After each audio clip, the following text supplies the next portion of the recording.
Assalamualaikum warahmatullahi wabarakatuh. Selamat siang Sobat Warta Kota.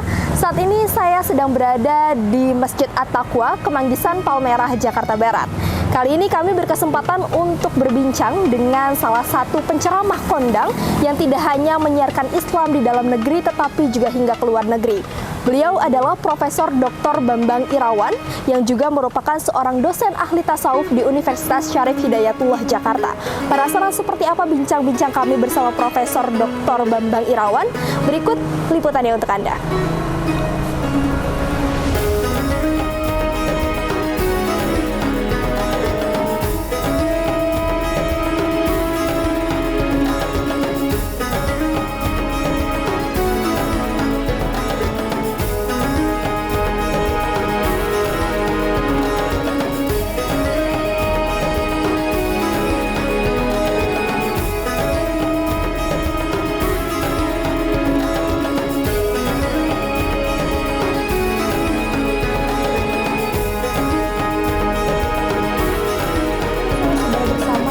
Profesor Dr. Bambang Irawan. Beliau merupakan seorang penceramah sekaligus juga dosen di Syarif Hidayatullah Jakarta. Nah, kalau misalkan kita lihat CV-nya nih, Prof ini sudah lama menjadi pendakwah gitu ya. Bahkan tidak hanya berdakwah di dalam negeri, tetapi juga di luar negeri nih. Nah, kalau misalnya boleh tahu nih, Prof itu sebenarnya dulu tuh seperti apa nih? Mungkin latar belakangnya gitu. Sekolahnya di mana sampai sekarang menjadi pendakwah yang cukup hebat gitu ya sampai ke luar negeri gitu, Prof. Bisa diceritakan, Prof? Ya baik, alhamdulillah. Bismillahirrahmanirrahim. Saya memang ya sejak kecil itu diharapkan orang tua menjadi seorang mubaligh. Ya, jadi waktu itu memang orang tua saya melihat ada kader mubaligh, ditampilkan dai-dai cilik waktu itu istilahnya, pada peristiwa hari-hari besar keislaman di masjid-masjid. Dan orang tua saya melihat ada dai cilik yang tampil, dan orang tua saya langsung, kenapa saya tidak mendidik anak saya menjadi dai cilik waktu itu. Jadi saya masuk dalam sebuah kader waktu itu namanya KAMCI, kader mubaligh cilik. Saya dibimbing di situ, dan alhamdulillah masih kelas 3 SD. Waktu itu saya tinggalnya di Medan. Masih kelas 3 SD, kita sudah berkeliling-keliling di Sumatera Utara. Sampai kelas 4 SD sudah mulai keluar kota, persisnya ke Sumatera Barat. Itu masih kelas 4 SD. Sudah jadi dai cilik. Sudah jadi dai cilik. Dan alhamdulillah ikut kompetisi juga, dai tingkat provinsi yang dilaksanakan oleh RRI di Medan.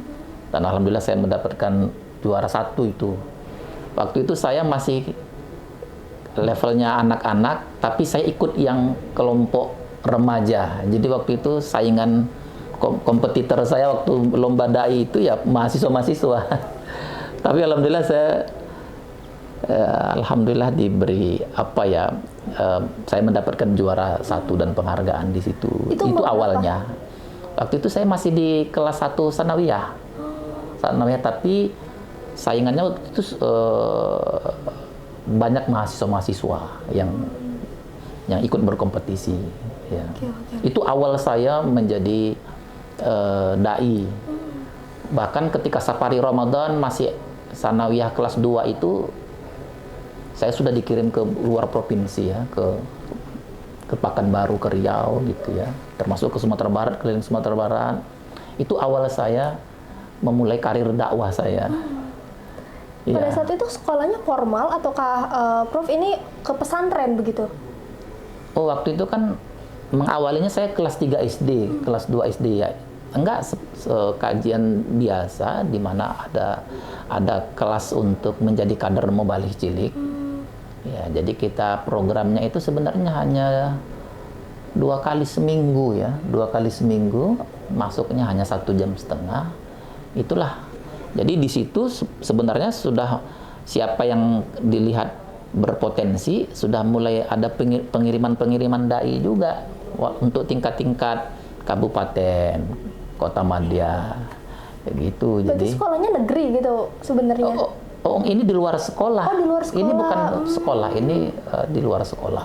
seperti MDA gitu. Iya, betul, seperti itu. Ya. Tapi kemudian setelah itu, apakah Prof itu mengenyam pendidikan di pesantren juga, Prof? Oh Setelah iya, SD? setelah sanawiyah saya melanjutkan studi di pesantren, Pesantren dan apa tuh? pesantren modern. Ini pesantren modern yang dibuat oleh waktu itu Pak Menteri Agama, Pak Munawir Sazali. Dia menginginkan sejatinya pesantren itu bukan hanya mendidik orang-orang yang mengerti ilmu-ilmu klasik saja, tapi harus mengerti ilmu-ilmu modern. Jadi seorang ustadz harus menjadi cendekiawan. Itulah dulu keinginan Pak Munawir Sazali. Maka dia membuat semacam pendidikan yang berbeda dari pesantren pada umumnya. Siapa yang bisa masuk ke situ harus lewat seleksi yang sangat ketat karena di beasiswa full. Jadi nama pesantrennya Madrasah Aliyah Program Khusus. Dan alhamdulillah saya lihat program Pak Munawir Sazali ini berhasil. Ada 60 lebih kurang teman saya yang dari MAPK ini sudah menjadi profesor semuanya. Luar biasa. Jadi makanya Kementerian Agama itu dulu menyayangkan kenapa sekolah sebaik MAPK ini nggak dilanjutkan oleh menteri berikutnya, padahal teruji. Jadi banyak yang menjadi peneliti, menjadi guru besar sudah lebih kurang 60 dan akan bertambah terus yang dari MAPK. Maka kalau Anda mengklik Madrasah Aliyah Program Khusus itu akan muncul itu. Itu karya besarnya Pak Munawir Sazali. Ingat selalu saya di kepala saya, kata Pak Munawir, masa orang mengerti Islam cuma membaca fikih Sulaiman Rasyid. Jadi dulu kan kita sanawiyah itu belajar fikihnya pakai Sulaiman Rasyid. Tapi setelah kita masuk di MAPK itu baru kita tahu banyak literatur-literatur yang kaya sekali. Setelah dari Madrasah Aliyah itu langsung lanjut ke kuliah berarti? Iya, saya kuliah ke mengambil IAIN. jurusan apa tuh? Saya kuliah di IAIN waktu itu di Surakarta, lanjutan dari MAPK itu sebenarnya. Karena Pak Munawir orang Solo, dia kan orang Solo ya. Dan dia waktu itu masih menteri, dia menginginkan anak MAPK ini melanjutkan studi S1-nya di Solo, maka beliau mendirikan IAIN di Solo. Ya, artinya siapa saja yang tertarik melanjutkan ke Solo, ya ke Solo. Saya termasuk yang tertarik dengan gagasan Pak Munawir ini. Saya melanjutkan ke Solo. Saya mengambil di Fakultas Usuluddin, jurusan tafsir hadis. Masya Allah. Ya, tafsir hadis. Jadi saya itu kuliah S1 saya. Dan selanjutnya melanjutkan S2 di IAIN Semarang. Kalau S2-nya saya mengambil jurusan etika tasawuf. Karena waktu itu ada guru besarnya Profesor Tasawuf, jadi saya mengambil bidang tasawuf. Jadi dari tafsir hadis beralih ke tasawuf begitu. Oke, berarti S1-nya full beasiswa ya, Pak? Ya, full dibantu sama Pak Munawir Sazali. Sebenarnya saya juga sudah diterima di UIN Jakarta, IAIN Jakarta, karena seluruh anak MAPK itu dianggap dulu bibit unggul dulu kata Pak Munawir. Jadi dibebas tes kan mau ke IAIN, silakan. Jadi kita sudah daftar, sudah diterima di IAIN Jakarta waktu itu, tapi tidak beasiswa. Maka saya ketika Pak Munawir membuat IAIN dengan beasiswa, saya pindah dari Jakarta ke Solo. Iya, itu dulu sejarahnya. Oke, nah Pak, kenapa pada akhirnya Bapak memutuskan untuk mungkin dari segi pelajaran nih, prodinya kan juga berhubungan dengan Islam, kemudian juga tasawuf, sampai sekarang menjadi dosen tasawuf. Berarti kan ibarat kata Bapak tuh mengabdikan diri untuk berdakwah syiar Islam seperti itu. Nah, kenapa sih Bapak akhirnya memutuskan untuk menempuh jalan hidup mengabdikan diri kepada Islam seperti itu? Iya, namanya Islam itu kan harus didakwahkan. Jadi bagian dari tugas dosen itu kan bukan hanya mengajar di kelas, tapi ada namanya pengabdian masyarakat.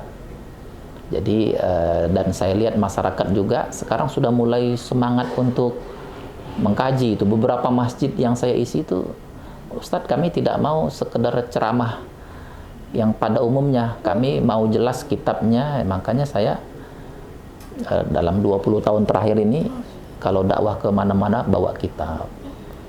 Kalau di Masjid Istiqlal saya sudah hampir 20 tahun itu mengisi kajian rutin itu pakai kitab Risalah Al-Qusairiyah misalnya. Sebelumnya kitab Al-Hikam. Nah, sekarang saya banyak membawa materi kitab Latahzan itu. Saya punya kitab aslinya dan itu dibutuhkan masyarakat. Ternyata masyarakat kita ternyata banyak yang cemas, banyak stres. Jadi ilmu tasawuf ini juga dibutuhkan karena memang bidang saya di situ, di masyarakat juga dibutuhkan. Dari situlah saya mengawali karir dakwah saya sampai saya dikasih kesempatan diundang oleh komunitas muslim di Amerika itu untuk bisa berdakwah full 2 bulan di sana. 2 bulan. Nah, tapi setelah itu kan dia sama itu di Amerika itu banyak majelis-majelis taklimnya. Mereka mengundang saya bolak-balik begitu. Ya, jadi alhamdulillah udah 11 kali berdakwah ke Amerika gitu. Itu. Di luar negerinya Amerika ada lagi mungkin di negara-negara lain, Pak? Oh, ada. Saya berdakwah juga di London, tapi itu bukan undangan dakwah sebenarnya. Itu saya meneliti, dikasih hibah meneliti selama 2 bulan. Tentu saja masyarakat muslim di London itu, orang Indonesia yang muslim di sana, wah ini dosen di IAIN pasti bisa ceramah.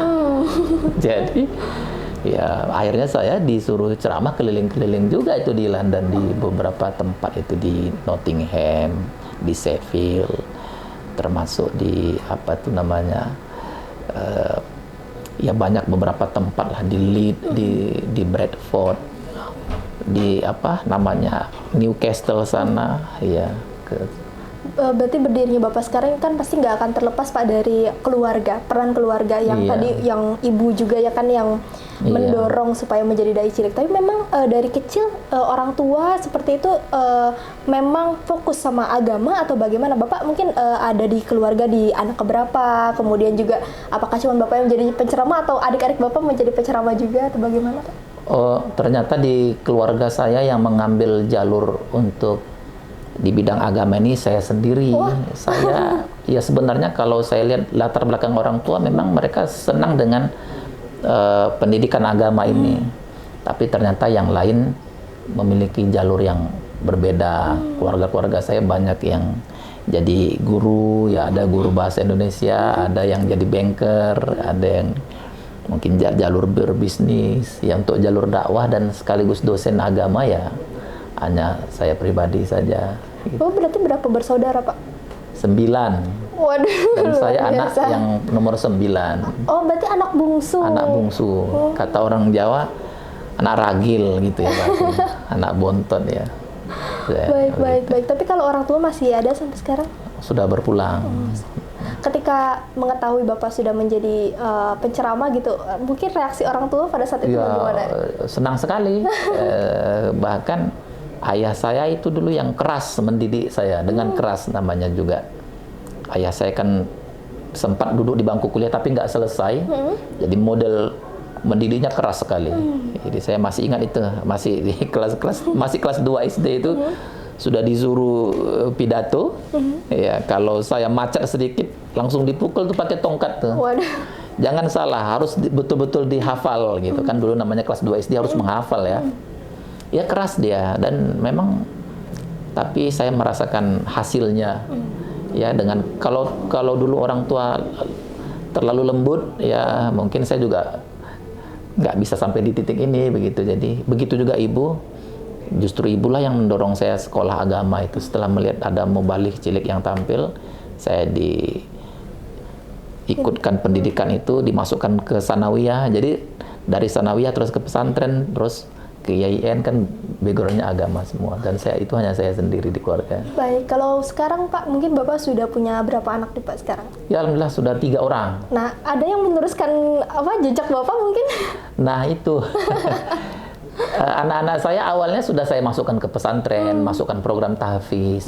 Ya, anak yang pertama itu alhamdulillah waktu tamat SD itu sudah dapat 8 juz hafal Quran, dan saya kirim ke pesantren. Tapi setahun di pesantren dia testimoni saya kayaknya bukan di jalur ini. Loh, saya bilang kenapa? Di pesantren ini saya nggak mendapatkan pelajaran umum yang maksimal. Saya sukanya katanya di bidang eksak. di bidang eksak. Jadi saya mau mencari yang eksaknya banyak, katanya begitu. Padahal waktu masih SD itu kelas 3 4 SD sama dulu masa saya memulainya itu udah bisa ceramah juga. Misalnya ada kegiatan hari-hari besar, dia sering mendampingi penceramah utama untuk menjadi penceramah kedua, dai cilik juga. Dai cilik juga. Tapi sekarang karena backgroundnya bidang eksak, ya kita nggak bisa memaksakan. Dia minta keluar dari pesantren, udah saya bilang tahan dulu. Tapi sebulan 2 bulan dia terus mengeluh, saya nggak mendapatkan bidang umum di sini. Akhirnya ya silakan tanggung jawab. Nah, ternyata begitu pindah ke sekolah umum, dia menunjukkan memang dia berprestasi gitu. Itu tiga-tiganya Pak berarti di bidang eksak itu? Yang paling besar eksak, yang sekarang ngambil prodi di Airlangga bidang sains teknologi Oh, itu. sains teknologi. Kalau yang dua masih SD? Yang dua itu masih SMA. Senangnya ke mau jadi apa? Mau militer katanya. Oh, beda-beda berarti. Jadi ya? saya kirim ke sekolah di Subang, ada namanya Astahanas. Sekolah unggulan juga, itu semi militer. Memang senang dia ke situ arahnya. Kalau yang terakhir Yang masih terakhir kecil, Pak? masih umur 7 tahun, masih SD, masih dan gitu. itu sekolah agama.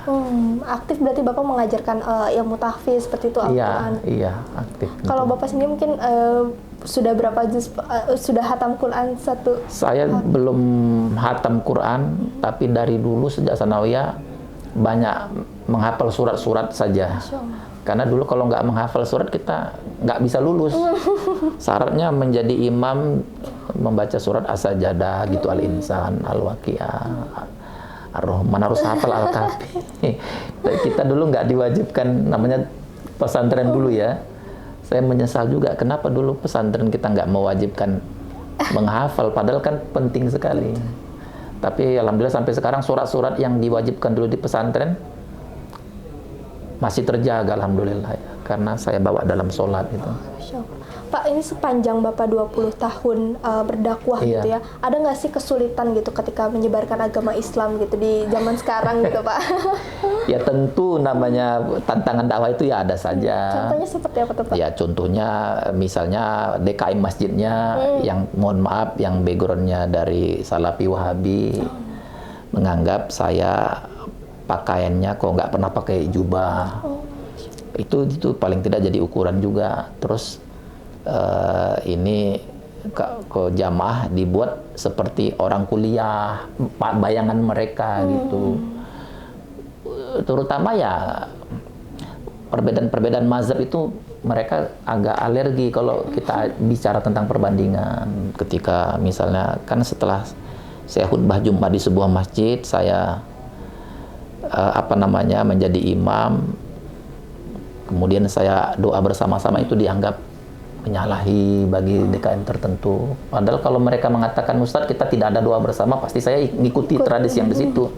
Tapi kan kadang-kadang mereka tak memberitahu, jadi kita, nah itu saya sering ditegur. Oh di sini nggak ada pakai doa bersama. Atau kadang-kadang Ustadz itu celananya udah melewati mata kaki. Itu sering saya ditegur yang begitu. Itu tantangan itu ada saja. Cara menyikapinya bagaimana tuh Ustaz? Ya saya tidak merespon dengan istilahnya, saya merespon dengan lunak. Ya saya jawab dengan tenang. Ya saya bilang bisa saja pemahaman celana yang lebih mata kaki itu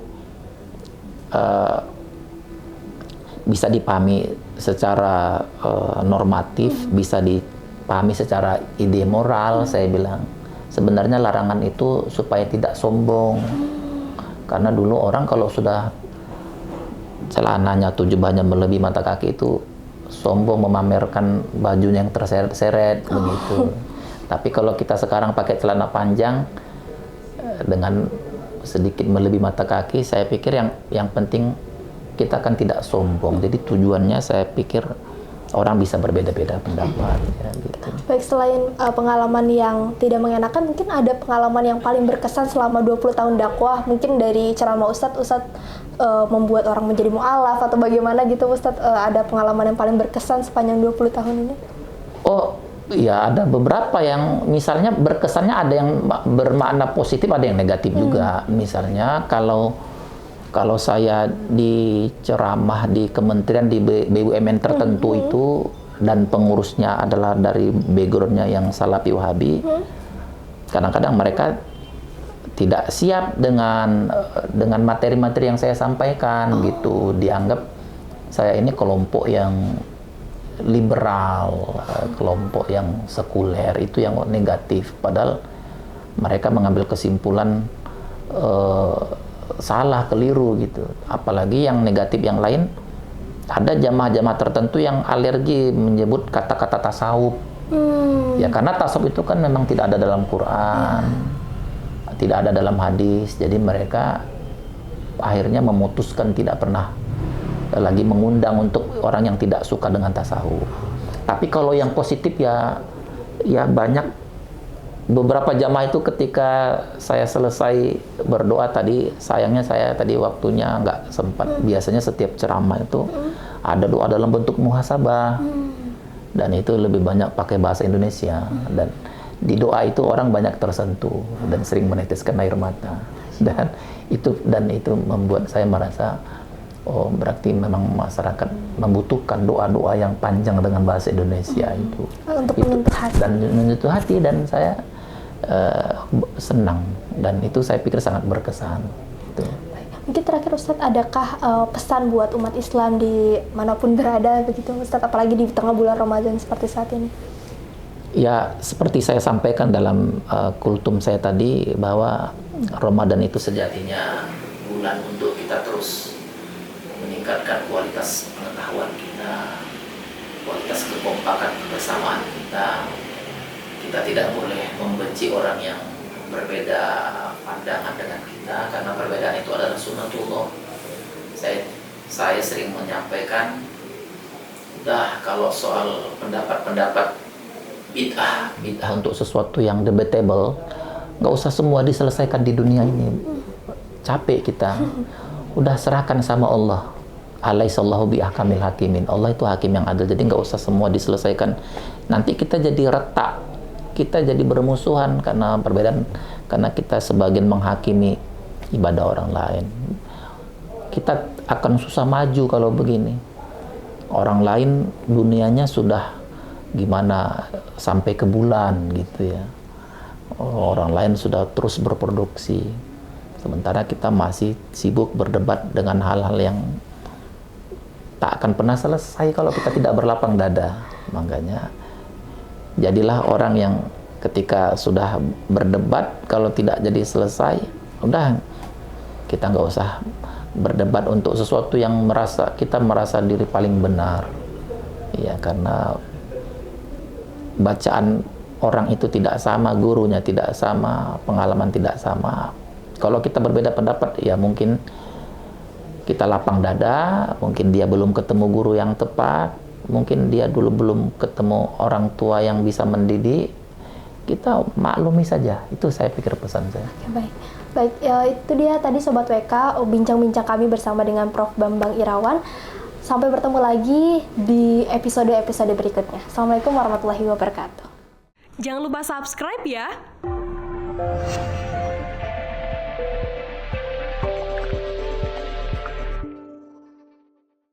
Jangan lupa subscribe ya.